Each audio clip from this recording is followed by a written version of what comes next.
we are going to start with chapter 2, that is agriculture practices. So in this chapter, I will tell you about the factors that are influencing agriculture practices, types of farming, main crops, case study, a farm in the USA, and a case study of a farm in the India. So let's start with the agriculture. It is the foundation of life. देखो agriculture क्या होता है? Foundation होता है life का, right? And it's a origin from the Latin word that is agri. Agri का मतलब क्या होता है? Field, और culture means to culture. मतलब field to culture. So agriculture refers to mainly to the tilling of field or growing crops. Agriculture includes the rearing of livestock जैसे cattle, sheep, goat, horses, camel, chickens, duck, and even fish, silkworm, and honey. Agriculture क्या है? Source of livelihood for about half of the world population. So what do you understand by agriculture? आप क्या समझते हैं agriculture से? It's a farming or cultivation of land, growing of crops, fruits and vegetables, and rearing of livestock. This is where your food comes from. And the practice of agriculture started long back in about 10,000 BC when humans started to grow crops, some plants and domestic animals to fulfill their basic needs. So as the system could feed many people, it gradually displaced the hunting and gathering for food by early humans. Presently, about 37.5% of world population किसमें engaged है? Agriculture में, while India is about 52% of its population which is occupied in agriculture. Now, factor influencing agriculture practices. सबसे पहले हम climate की बात करें. So, climate क्या है? इसके अपने requirements हैं for growth. For example, rice is tropical crop, but required plenty of moisture. वहीं wheat की अगर हम बात करें, ये temperate crop है. इसको किसकी नीड पड़ती है? एक तो ठंडा क्लाइमेट होना चाहिए और मॉडरेट मॉइस्चर होना चाहिए. यहाँ पे आप देखेंगे कि अमाउंट ऑफ रेनफॉल हो, चाहे वो टेम्परेचर हो, कंडीशन हो, ह्यूमिडिटी हो, ये सब किससे डिटरमाइन करते हैं कि काइंड ऑफ क्रॉप कैसा है. Now relief. Two moderate part of Indian lives in tropical zone is produce and the temperate crop because of the Himalaya which offer temperate climatic condition of our growth. The cool temperature in the Himalaya allow the cultivation of wheat along with terrace slope. Temperate fruit जिसमें आपके apple, apricots, peaches, pear all are grown here. The altitude of a place and the slope of the land. ये किसको influence करता है? आपके type of crop को that is grown here. Plants type tea require a cool climate and well-drained land. Therefore जो hill slopes होते हैं वो ideally suitable होते हैं cultivation के. दूसरे अगर हम बात करें राइस की, जो राइस है वो एक फ्लैट लैंड पे ग्रो होता है. उसको कैसा क्लाइमेट चाहिए? हॉट वेट क्लाइमेट, मतलब गर्म और सूखा climate. Soil, it requires different types of soil according to the growth. Cotton requires black soil और एलुवियल सॉइल. वहीं हम बात करें राइस की, इट रिक्वायर्स क्लेई सॉइल जो वाटर को रिटेन कर सकते हैं. Now human made factors. Human made factors क्या है? Agriculture practice in the region are greatly influenced by the development of human society which include type of infrastructure provided for agriculture. So methods of cultivation have changed a lot since ancient times. The older farmer used only simple tool for cultivation, say hoes, digs, sticks. Gradually ox are drawn, plow were introduced. Now in developing and developed countries, जो developing और developed countries है, industrial revolution ने क्या provide करा है? एक specialized और efficient implement से plow, tractor, threshing machine, milling machine. ये सारे क्या है? Agriculture operation. सब मैकेनाइजेशन कहते हैं. And this a large number of people. तो लार्ज नंबर ऑफ पीपल है, they are developing and developed countries जो है वो किसमें एंगेज्ड है? Secondary as well as tertiary. Now types of farming. देखो अलग अलग तरीके की फार्मिंग होती है. Shifting cultivation, mixed farming. So first of all let's talk about shifting agriculture. Shifting agriculture को हम स्लैश एंड बर्न एग्रीकल्चर भी कहते हैं. ये प्रिमिटिव मेथड है. यहाँ पे जो ट्राइब्स वाले लोग होते हैं वो करते हैं in the region near the equator और ट्रॉपिक्स. ठीक है, इक्वेटर और ट्रॉपिक्स के पास होते हैं. So in this method people clear forest by cutting and burning required area. लोग क्या करते हैं? फॉरेस्ट को क्लियर करते हैं कट करके और बर्न कर. द एश प्रोड्यूस, जो भी एश प्रोड्यूस होती है वो फर्टिलिटी ऑफ द सॉइल को इंक्रीज करती है. And various types of crops are grown in the clean patches of land. और कितने ईयर्स के लिए? 2 to 3 years के लिए, till the land remains fertile. जब तक लैंड कैसा रहता है? फर्टाइल रहता है. After 2 to 3 years the farmer abandon the land and clear few patches of forest for agriculture. ये एक कंटिन्यूअस प्रोसेस है and shifting agriculture is known by different, और इसको हम अलग अलग नेम से जानते हैं, राइट। जैसे अगर हम सेंट्रल अमेरिका में बात करें तो आपका जो अफ्रीका वाला पार्ट है इसको मिल्पा कहते हैं। Venezuela, in Venezuela it is called conuco, Brazil में रोका, इन कॉन्गो मसाले, मलेशिया में लडांग, और आपका इंडिया में बेवार और झूमिंग और पोडा।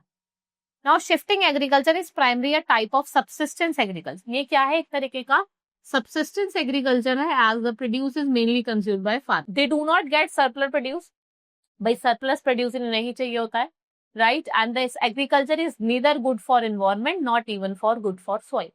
ना तो ये एनवायरमेंट के लिए अच्छा है, ना ही ये सॉइल के लिए अच्छा है। So nomadic herding, nomads are the tribes that move from place to one place to another. Nomads क्या होता है? वो ट्राइबल लोग होते हैं, ट्राइब्स होते हैं जो एक प्लेस से दूसरी प्लेस मूव करते हैं इन सर्च ऑफ फूड। इन्हें हम नोमैडिक हर्डर्स कहते हैं। मतलब ये सीजनल मूवमेंट करते हैं लाइव स्टॉक के लिए, या फिर uphills during summer and downhills during winter in search of pasture, जिसे हम ट्रांस ह्यूमन्स कहते हैं। सो नोमैडिक हर्डिंग मेनली होते हैं वो कहाँ प्रैक्टिस होते हैं? एरिड और सेमी एरिड रीजन। कहाँ पे? एरिड और semi arid region, Sahara in Africa, central Asia and some parts in India, जैसे Rajasthan and Jammu and Kashmir. The animal reared what? Sheep, goat, camel and yak. What they produce? Milk, meat, wool and hides and other products. Right now, sedentary agriculture. In the early stages, men used to move from place to place and gather hunter, herder और shifting cultivator. ये क्या करते हैं? Fertility of the soil को maintain करते हैं and they settle down in plus में one place, एक ही प्लेस पे जाके सेटल डाउन हो जाते हैं। And they adopted various method like rotation of crop to conserve the fertility of the soil, and he developed agriculture tools and also started rearing cattle. In a free time, some cottage industries are also developed in where dependent upon the local raw material, और ये क्या activities जो supplement करती है different income for as a settled farmer. Now subsistence agriculture, ये primarily कहाँ practice होती है? जहाँ पे फैमिली मेंटेन करके रखती है, राइट। द फार्मर क्या करता है? डिफरेंट क्रॉप्स को प्रोड्यूस करता है and it does not lack in to suitability of the soil for those crop, और जो यील्ड होती है वो स्मॉल होती है, और जो फार्मर होते हैं वो जनरली पुअर होते हैं, गरीब जो लोग होते हैं। Now subsistence agriculture can be shifting और sedentary in some areas, different cereals in alternative rows in the same field are grown. तो ऑल टाइप्स ऑफ मैन्योर, जैसे हाउस होल्ड वेस्ट हो गया, एनिमल ड्रॉपिंग हो गया, ग्रीन मैन्योर हो गया, rich soil हो गया, little chemical fertiliser are all. The standard of living is low, यहाँ पे जो स्टैंडर्ड ऑफ लिविंग है वो बहुत ज्यादा कम है, लो है, and the bulk of the population is ill fed and under flourish. Now intensive agriculture. Intensive agriculture है, it is followed in a monsoon land of Asia. Farmer often have small land holdings on which they grow with the help of their family member. Farmer use improved varieties of seed. Farmer improved varieties of seeds का use करते हैं and chemical fertilizer का, जिससे ये fertility of the soil को maintain करते हैं। जो यूज होता है large number of manual laborers का और small farmers का, इनको हम इंटेंसिवली यूज करते हैं for growing more than one crop a year in countries where there is huge population pressure. देखो जहाँ पे पॉपुलेशन का प्रेशर ज्यादा होता है, जैसे आपका इंडिया हो गया, चाइना हो गया, जापान हो गया, और other south east Asian countries हो गई, farmers have small land holding. इनके पास जो लैंड होल्डिंग्स होती है ना वो बहुत ज्यादा स्मॉल होते हैं, right. Wheat, sugar cane etcetera are the main crop grown. The yield of the crops per acre of land is high. Farmer pesticides और इंसेक्टिसाइड्स का यूज करते हैं for the proper irrigation to get yield of crop. Now extensive agriculture. इसमें क्या होता है? It is practice in these countries which has abundant land. जहाँ पे लैंड बहुत ज्यादा होता है, पॉपुलेशन बहुत ज्यादा होती है। मतलब मैंने क्या बताया आपको, तो लैंड होल्डिंग ज्यादा होती है, दूसरा एग्रीकल्चर ऑपरेशंस मशीन्स के थ्रू होते हैं, no extra care is done, total output is large, yield per hectare जो होता है वो लो होता है, मोस्टली ग्रासलैंड्स में होते हैं, इंटीरियर ऑफ द कॉन्टिनेंट में होते हैं, और जो स्टोरेज फैसिलिटीज होती है इनका नीड होता है। वाई? बिकॉज क्योंकि यहाँ पे पॉपुलेशन, मतलब जो यहाँ पे प्रोडक्शन जो है वो बहुत ज्यादा होती है। नाउ प्लांटेशन एग्रीकल्चर, मतलब आप क्या कर रहे हो? प्लांट कर रहे हो ट्रीज को, बुशेस को, and this type of agriculture I have developed in tropic. ये आपको कहाँ देखने को मिलता है? एक तो ट्रॉपिकल और सब ट्रॉपिकल रीजन। मतलब अगर हम बात करें प्लांटेशन एग्रीकल्चर की, they are developed during colonial rule. जब कॉलोनियल वाला रूल होता है ये सब डेवलप्ड हुए थे, एंड वेस्टर्न यूरोप को एक तो रॉ मेटेरियल चाहिए बल्क में and to feed the growing industries. So in plantation agriculture plants जो होते हैं they are specially prepared in nurseries and they are transplanted into properly fertilized. This method ensures that quality of the crop and quality of the product. भाई quality crop की क्या है, quality product की क्या है. और large scale plantation agriculture create हुई थी by the British, French and Dutch. ये जो प्लांटेशन है ये कॉमन है इंडिया में.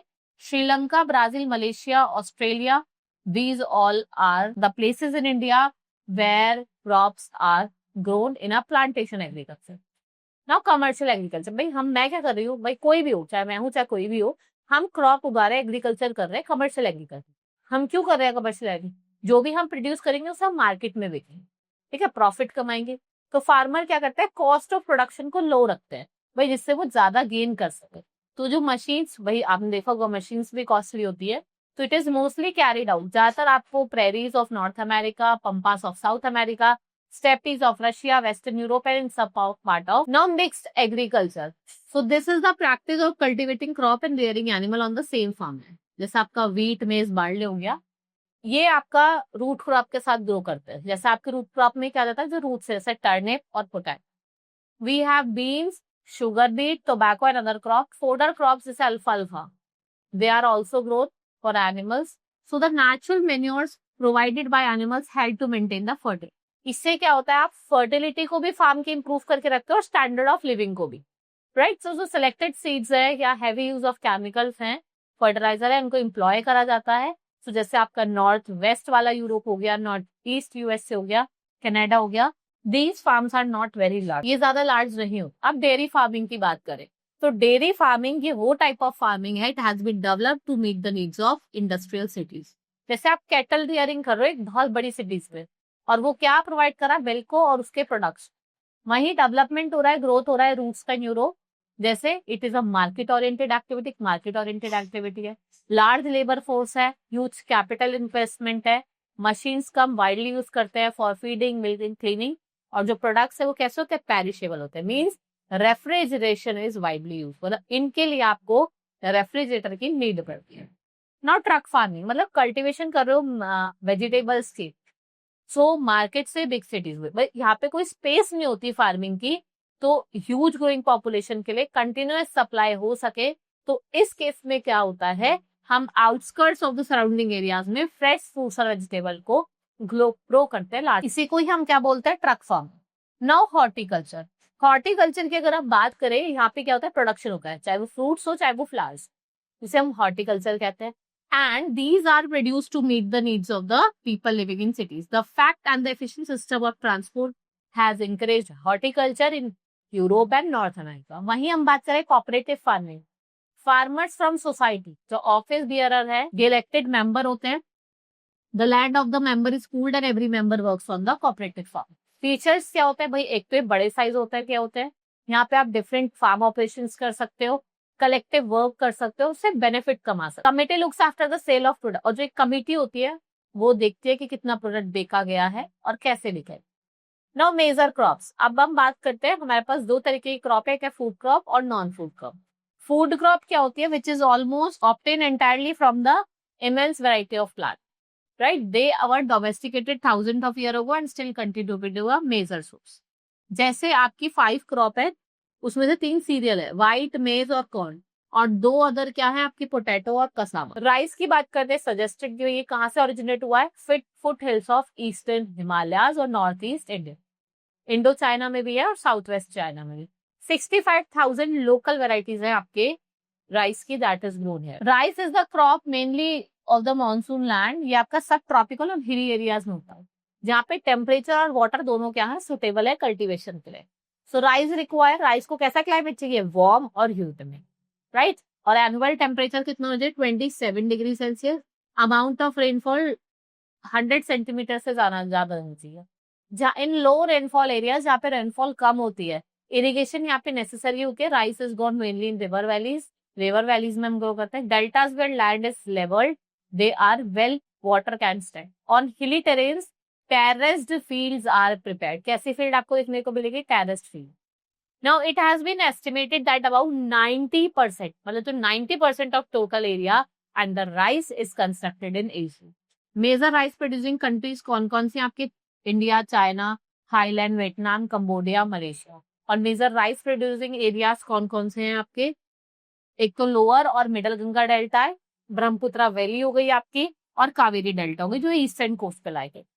अगर हम बात करें पंजाब और हरियाणा की, ये एक ये दोनों क्या है, मेजर राइस प्रोड्यूसिंग स्टेट्स है जहाँ पे गुड इरिगेशन फैसिलिटीज आपको अवेलेबल होगी।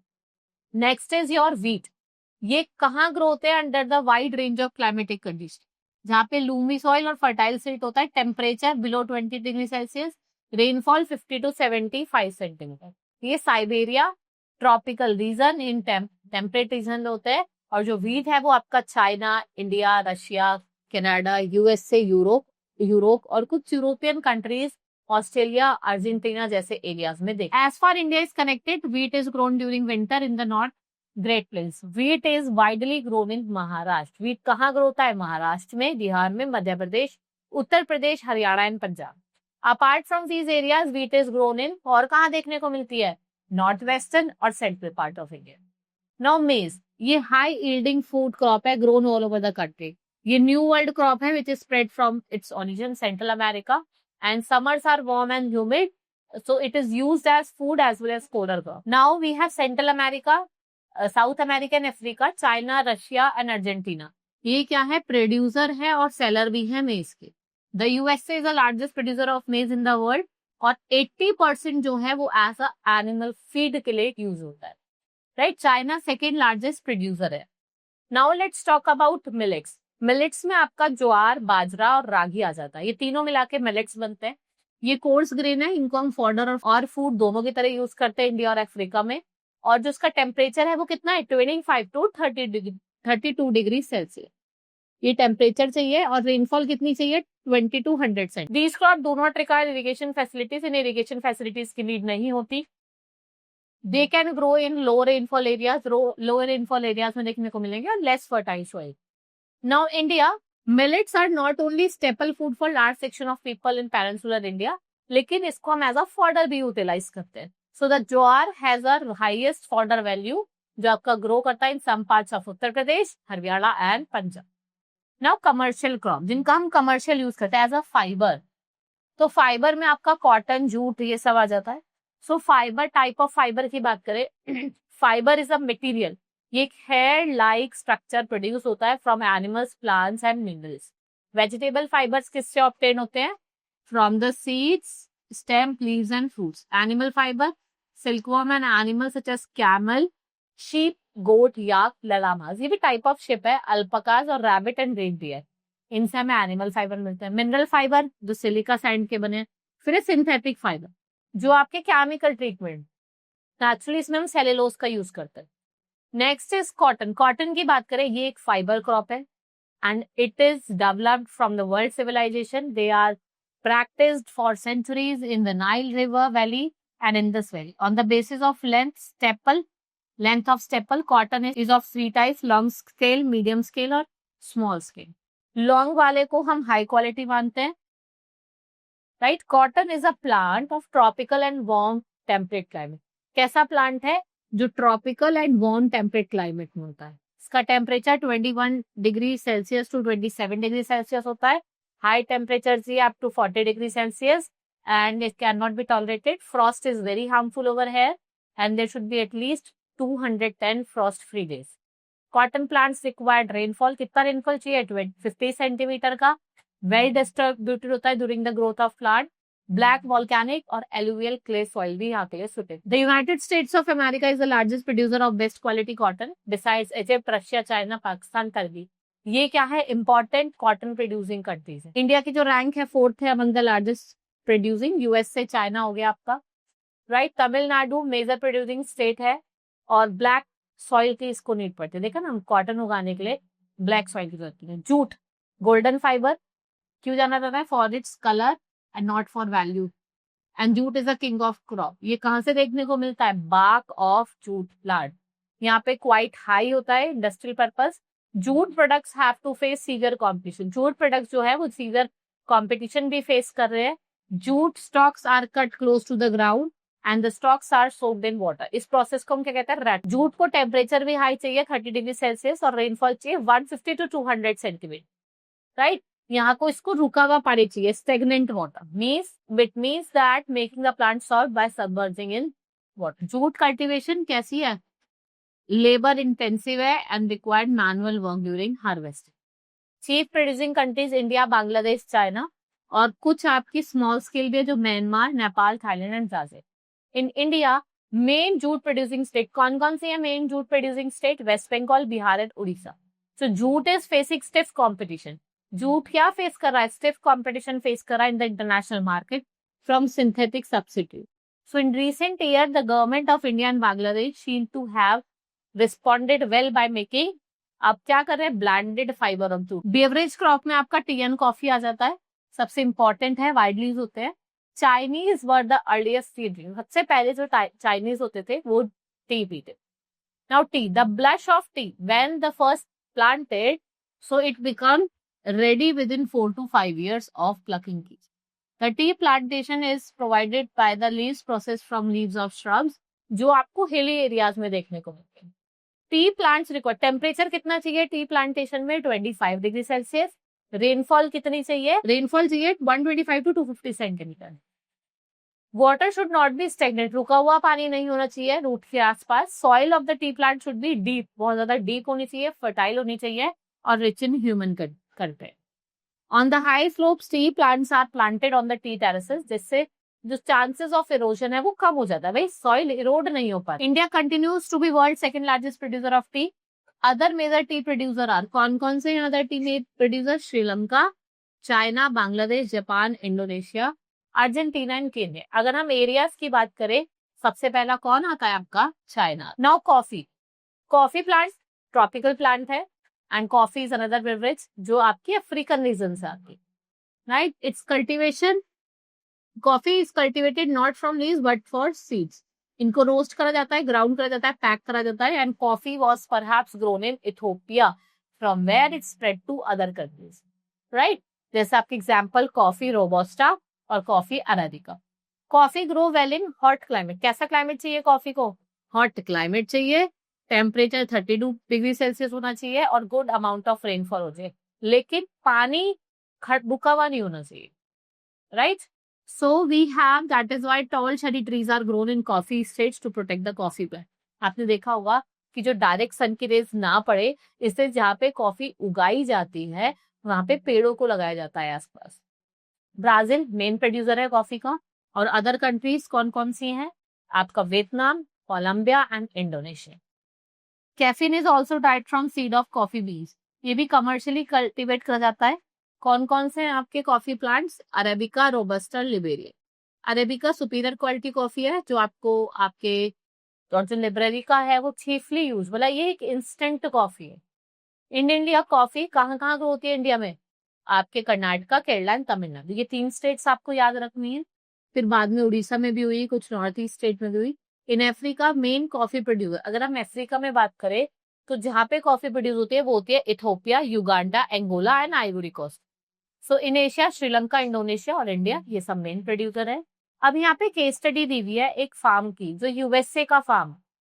Right, United States created in 1776, 13 colonies थी और जो इमिग्रेंट्स थे वो कहाँ के थे? अफ्रीका, यूरोप, एशिया और central America. United States endowed rich source which makes one of the most advanced land in the world. And although industry is of great importance, agriculture is now leading occupation of the people in the US. The people living in the lowlands of the United States has their main occupation and the success of agriculture depends upon कि soil कैसा है, climate favorable है या नहीं है, इन सब पे depend करता है. Right? So peasants जो थे, big land holders जो थे, their scientific methods and devices were used and agriculture produce was very high, leaving big surplus of export. And इसको हम extensive farming कहते हैं. यूएसए की भी एक केस स्टडी दी हुई है. यहाँ पे हम बात करते हैं फार्म इन इंडिया. इंडिया क्या है? एसेंशियल है इन एग्रीकल्चर कंट्री. भाई सबसे ज्यादा लोग यहाँ पे एग्रीकल्चर में एंगेज है, 70% population. India has a land area vast, high percentage of cultivated land and wild climatic region, a long growing season, right? So there has been a large scale diversification in Indian agriculture. Independence के बाद क्या हुआ है? Diversification बहुत ज्यादा हुआ है. Even after independence, India suffered from food shortage. The method of cultivating remained traditional and productivity remained low. जो level of mechanism था वो बहुत ज्यादा लो था। And Indian government immediately after independence what it did, it introduce land reforms. Land reforms आ गए and it correct the land ownership pattern and abolish zamindari system. So initial difficulties were followed और अलग अलग steps भी लिए गए। तो वो क्या क्या स्टेप्स थे? First is consolidation of land holding. तो इंडियन एग्रीकल्चर ने क्या करा, 5000 ईयर ओल्ड, यहाँ पे डिस्टिंक्शन था of having highest percentage of land cultivation. So इसने क्या प्रमोट करा? Consolidation of fragmented and small form. फिर कोऑपरेटिव मूवमेंट, मतलब फार्मर्स ने मूवमेंट स्टार्ट करी to pool their land and their resources. Agriculture implements and modern machines, ये सबसे ज्यादा इंपॉर्टेंट रोल प्ले करता है, जिससे हम मैक्सिमाइज करते हैं एग्रीकल्चर आउटपुट को, रिड्यूस करते हैं time required for farm operations जैसे sowing, weeding, spraying, irrigation, water spraying. Irrigation क्या है?